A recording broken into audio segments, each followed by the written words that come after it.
क्या आपने जूम पर रजिस्टर कर लिया है? कल सुबह में 7:30 बजे जो फ्री ट्रेडिंग सेशन होने वाला है ट्रेडिंग स्ट्रैटेजी का, और अगर नहीं किया है तो लिंक डिस्क्रिप्शन में है, जल्दी से रजिस्टर कर लीजिए जिससे ईमेल आ पाएगा और आप सुबह के 7:30 बजे के सेशन को ज्वाइन कर पाओगे और सीखोगे तभी कमाओगे, क्योंकि ये बेहतरीन फ्री स्ट्रैटेजी दी जा रही है। और वहीं पर अगर आपको कोई भी आईपीओ से रिलेटेड अपडेट चाहिए तो टेलीग्राम से जुड़ जाइएगा, ब्लू टिक है, लिंक डिस्क्रिप्शन में। सारी अपडेट सुपर फास्ट, कहीं किसी सोशल मीडिया पे नहीं मिलेगी, ये चैलेंज है और गारंटी भी। आज हम दो आईपीओ की एनालिसिस करेंगे क्योंकि होलसेल में खुला हुआ है। एक है केरारो का और दूसरा है सैनरोज फार्मास्यूटिकल्स का। और उससे पहले के सारे आईपीओ की वीडियो हमने बना दी है, अगर आपने ना देखी हो तो चैनल पे देख लीजिए। चैनल को सब्सक्राइब के साथ घंटी बजा दीजिए, जिससे वीडियो अपलोड होगी तो प्रसाद मिलेगा। और बिग गुड न्यूज़ ये है कि 25 दिसंबर को शुरू हो रही है हमारी stock market master class. Live intraday swing positional IPO trading setup सब कुछ सिखाने वाले हैं। और क्रिसमस का 15% के डिस्काउंट के अलावा अदर बहुत सारा कॉम्बो ऑफर मिल रहा है। तो 9708094321 पे कॉल कीजिए, टीम से बात कीजिए और मौका हाथ से जाने मत दीजिए। तो चलिए शुरू करते हैं केरारो से। 1997 में शुरू हुई थी, ठीक है। ये इनका काम क्या है? Smallest gear to complete tractor manufacturing का design, manufacture, sale transmission system पे काम करती है। एग्रीकल्चर कंस्ट्रक्शन इक्विपमेंट जैसे चीजों पर काम करती है। Wide range of gear for various sector including automotive, truck, agriculture, construction vehicle में काम करती है। मतलब इनके प्रोडक्ट बनाती है। जहां पे आप देख लो कि जो इक्विपमेंट है उसकी फोटो मैंने इसलिए दिखा दी कि आपको समझ में आ जाए कि ये क्या बना रही है। ये अगेन सारे प्रोडक्ट मैंने आपको दिखा दिए, ठीक है। तो हो गई प्रोडक्ट से दोस्ती। तो अब क्या है? 2 मैन्युफैक्चरिंग प्लांट है इनका पुणे में, 84,000 78,000 स्क्वायर मीटर का, ठीक है। जहां पर कास्टिंग, असेंबली, टेस्टिंग, पेंटिंग सारी जैसी काम इनके पास हो रहे हैं। गियर प्लांट का जो फीचर है वहां मशीनिंग, हीट ट्रीटमेंट जैसी फैसिलिटी, प्रोसेस सब कुछ है। सप्लाई नेटवर्क 220 सप्लायर का है अक्रॉस 8 इंडियन स्टेट और 58 इंटरनेशनल सप्लायर। अब ये बड़ा ही इंटरेस्टिंग सा लाइन है। पूछोगे क्यों? क्योंकि हर कंपनी कहती बहुत कुछ है बट उनके फाइनेंशियल स्टेटमेंट में क्या दिखता है ये देखना जरूरी है। तो मार्केट शेयर में अगर बिजनेस सेगमेंट में देखें तो 62.5% इंडिया से, यूरोप से 33.8%, अमेरिका से 3.1%, यानी विदेश में काम कर रही है, ऐसा नहीं है। इनके क्लाइंट में आप देख लो बड़े सारे दिग्गज नाम हैं जो बताने की जरूरत ही नहीं है। तो अब ये इंडस्ट्री कैसी है? तो इंडस्ट्री का मोटा मोटा 5% CAGR का ग्रोथ आपको दिखता है हाईवे व्हीकल सेल की कहानी में। इंडियन वाले में देख लें तो 8% का दिखता है।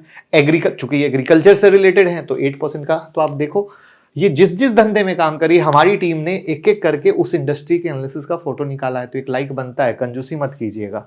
कंस्ट्रक्शन व्हीकल में 5% का। तो ओवरऑल 5 से 8% के CAGR का ग्रोथ है ये जिस जिस सेगमेंट में काम कर रही है। 668 से 704 का प्राइस बैंड है। 20 तारीख को खुल के 24 को बंद हो जाएगा। इशू साइज 1250 करोड़ का है। पूरा ऑफर फॉर सेल। गई भैंस पानी में, यानी कंपनी में 1 रुपया नहीं जाने वाला है। अब एसेट, ये सारे फिगर करोड़ में। Asset as it is, revenue में थोड़ा सा improvement, profit after tax improvement, net worth improvement, कर्ज भी बढ़ा है और ये क्वार्टरली कहानी है। अब रेवेन्यू का बाइफर्केशन देखते हैं तो एग्रीकल्चर से भी इनका आ रहा है, कंस्ट्रक्शन इक्विपमेंट से भी आ रहा है और अदर से भी आ रहा है। यानी ये जो बोल रहे हैं वो सही में वैसा वैसा कर रहे हैं। विदेश बोले वो कर रहे हैं, ये बोले हम एग्रीकल्चर कंस्ट्रक्शन इक्विपमेंट बना रहे हैं, तो सच में हर जगह प्रॉपर से काम कर रहे हैं। ये बात मुझे अच्छी लगी। यानी OFS अच्छा नहीं लगा बट ये बात मुझे अच्छी लगी। अब इंडिया से 65% का, एक्सपोर्ट से 34% का। ROC ROE 15% के ऊपर है जो अच्छी बात है। रिटर्न ऑन नेटवर्थ 17% के पास है। डेट टू इक्विटी 0.58 है, यानी 1 के नीचे पर कर्ज हैंडल हो जाता है। P64 का और इंडस्ट्री P 55.80 का, यानी ये महंगा आ रहे हैं। बोल रहे हैं हम सस्ता नहीं आ रहे हैं, यानी एक तो ऑफर फॉर सेल लेकर आ रहे हैं, ऊपर से महंगा आ रहे हैं। सोचो कितनी नाइंसाफी है। ये तो बात हजम नहीं होती। उसके बाद ये सारी कंपनियां हैं जो इनकी पीयर हो गई, अब इनका अर्निंग पर शेयर देखो कितना कम है। तो ये बात अगेन मजे वाली बात तो नहीं है दोस्त। क्या इन शेयर ने रिटर्न दिया है? तो भैया रिटर्न कुछ खास जलवा वाला तो नहीं है। पूरा का पूरा ऑफर फॉर सेल है जो बता ही दिया। तो पॉजिटिव क्या है और नेगेटिव क्या है देखते हैं। तो पॉजिटिव ये है कि भैया Tier 1 ट्रांसमिशन सिस्टम सप्लायर में बहुत अच्छी कंपनी है। एक्सेल सप्लायर में बहुत अच्छी कंपनी है जो बहुत अच्छा स्ट्रॉन्ग प्रेजेंस बना रखी है। कस्टमाइज्ड ऑफरिंग करती है कस्टमर को for long term owing customer बनाने में, लॉन्ग एसोसिएशन है प्रीमियर लोकल और इंटरनेशनल सप्लायर के साथ। यानी भैया जो सप्लायर के साथ काम धंधा है, क्लाइंट के साथ काम धंधा है, वो बहुत अच्छे बेस पर और सही तरीके से है। इनके पास अच्छी R&D टीम है जो नए प्रोडक्ट पे काम करती है। ठीक है, अब यहां पर आपने देखा कि पी रेशियो इनका सही नहीं है, महंगे वैल्यूएशन पे आ रहा है, बाकी ठीक ठाक है। पीयर ने ठीक ठाक रिटर्न दिए बट बहुत अच्छा रिटर्न नहीं दिए। निगेटिव क्या है, OFS है पूरा का पूरा, OFS बिक जाएगा। फाइनेंशियल इंप्रूव हुए हैं बट कर्ज भी बढ़ा है। ठीक है, पी रेशियो मैंने ऑलरेडी बता दिया क्या है, महंगा लेकर आ रहे हैं। अब कंपनी का जो रेवेन्यू आ रहा है टॉप 5 या टॉप 10 कस्टमर से आ रहा है और उनके साथ कोई कॉन्ट्रैक्ट भी नहीं है। अगर आप इतना धंधा कर रहे हो तो 5 या 10 लोगों के साथ ही कर रहे हो, कॉन्ट्रैक्ट तो बना के रखते। बट आप यहां पे ये देख लो कि इनके साथ 70% अगर 10 कस्टमर के साथ बात करें तो 88% और 5 कस्टमर के साथ बात करें तो 70% का धंधा आ रहा है, कोई कॉन्ट्रैक्ट नहीं है। क्या आपको ये बात पसंद आई? मुझे तो पसंद नहीं आई। ग्रे मार्केट प्रीमियम अभी 0/अंडा है, तो अभी कोई लिस्टिंग गेन की कहानी फिलहाल तो दिख नहीं रही है। तो आपको पता है जब IPO पास आता है तो मैं बताता हूं, तो सब बताऊंगा, परेशान होने की जरूरत नहीं है। चलते हैं दूसरे IPO पर। अब हम बात करते हैं दूसरी कंपनी की जो फार्मास्यूटिकल्स की कंपनी है। बट मजेदार चीज क्या पता है, 2017 में इनकॉर्पोरेट हुई और 2024 में आ गए आपसे पैसा लेने के लिए। थोड़ा सा संभल के रहिएगा, बाकी देखते हैं। ठीक है, कंपनी डेवलप मैन्युफैक्चर करती है फार्मास्यूटिकल के प्रोडक्ट को प्राइमरी रेगुलेटेड मार्केट में US कनाडा UK। ठीक है, 3 डेडिकेटेड R&D फैसिलिटी है इंडिया में और US में, क्योंकि फार्मा में R&D कंपनी होना, R&D फैसिलिटी होना बहुत जरूरी है। 55 प्रोडक्ट लॉन्च किए हैं जिसमें एंटीबायोटिक एंटी फंगल ट्रीटमेंट पे काम है। Commercial product manufacture 270 plus, customer across 49 country में 300 प्लस, 3 मैन्युफैक्चरिंग फैसिलिटी है। तो इस तरह की कहानी है इनकी। इनके क्लाइंट कौन हो गए, तो ये सारे बड़े नाम हैं। तो चूंकि ये R&D करके अपना प्रोडक्ट कर रही हैं और इन लोगों के लिए मैन्युफैक्चर कर रही हैं। इंडस्ट्री एनालिसिस में आ जाओ कि भैया क्या फार्मा मार्केट बढ़ रहा है, तो ग्लोबल मार्केट बहुत आराम से 6% के CAGR से बढ़ रहा है। उस इंडस्ट्री एनालिसिस में आ गए कि भैया ग्रोथ बाय कंट्री क्या है, तो इंडिया में तो आप जानते ही हो दवा की खपत सबसे ज्यादा है, डॉक्टर भी खूब दवा के लिखते हैं, तो 10% का CAGR है। वैसे आपको लगता है कि मैंने सही बोला, डॉक्टर दवा के पर्चा लिखते हैं, पेट दर्द बोलो तो पेट दर्द, माथा दर्द बोलो तो माथा दर्द, कमेंट में बता दीजिएगा। ठीक है, तो अब इंडियन फार्मा मार्केट का साइज भी बढ़ता जा रहा है। वहां पर हम इमर्जिंग कंट्री है ना, तो इमर्जिंग मार्केट में भी ग्रोथ है। तो अब इनका भाव क्या है, तो 372 to 391 का है। 20 दिसंबर को खुल के 24 दिसंबर को बंद हो जाएगा। इशू साइज 582 करोड़ का, यानी छोटा है। फ्रेश इशू पूरा है 500 करोड़ पूरा फ्रेश इशू, यानी पैसा कंपनी में आएगा, कंपनी के ग्रोथ में काम होगा। 82 करोड़ ऑफर फॉर सेल है। एसेट तगड़ा इंप्रूव हुआ है, रेवेन्यू तगड़ा इंप्रूव हुआ है, प्रॉफिट आफ्टर टैक्स तगड़ा इंप्रूव हुआ है, नेटवर्थ तगड़ा इंप्रूव हुआ है और कर्जा भी तगड़ा इंप्रूव हुआ है। अब रेगुलेटेड मार्केट बिजनेस 60.97% का है, इमर्जिंग मार्केट 32.37% का। अब आप समझे इतना सारा इंडस्ट्री क्यों दिखाया, क्योंकि ये जिस दिन धंधे में बात करते थे उस धंधे की ग्रोथ दिखाई।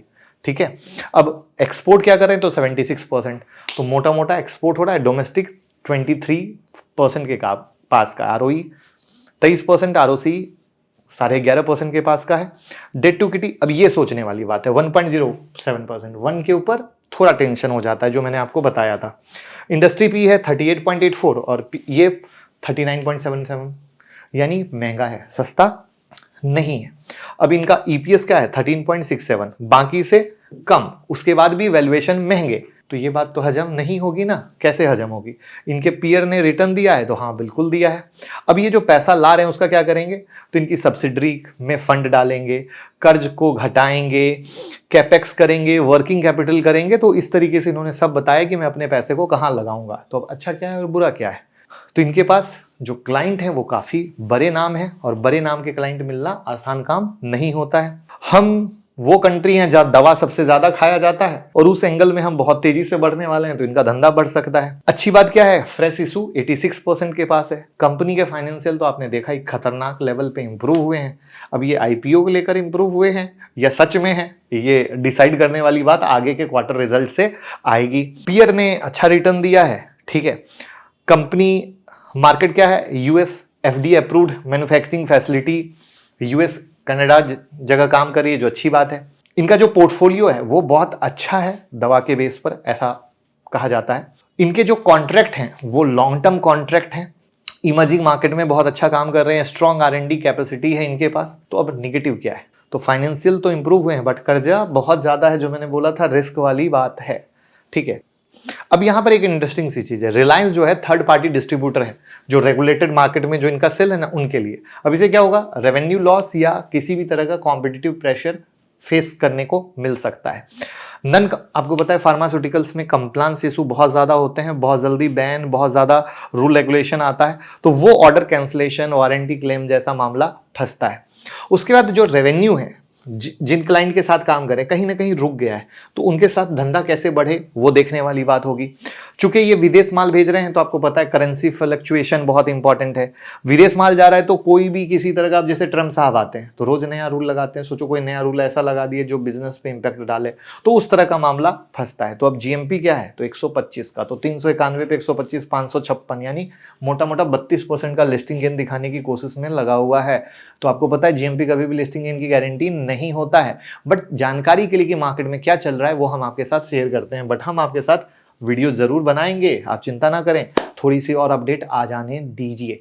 तब तक बस फॉलो करते रहिए और शेयर कर दीजिए, प्यार मोहब्बत देते रहिए। Thank you so much.